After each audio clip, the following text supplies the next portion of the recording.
Beirut's Karantina district was one of the worst hit by the city's port blast last August. It's just across from the giant silo that's become a symbol of the tragedy.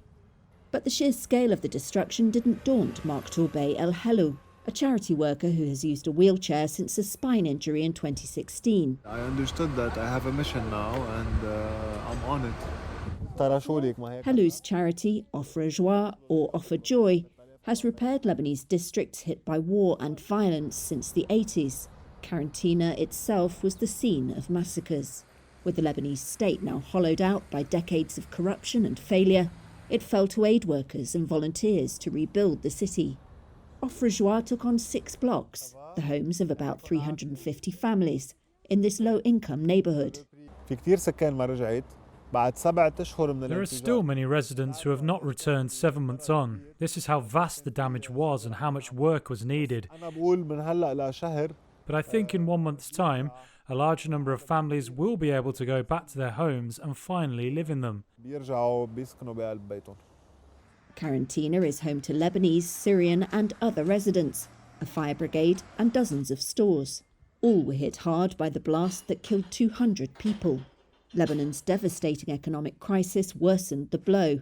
Offre Joie's budget was trapped in the bank by financial controls.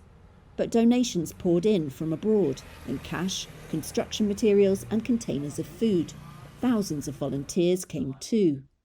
Now Karantina bustles with life, and resident Vera Gagelian says it's never looked so good, with its houses painted pastel colours.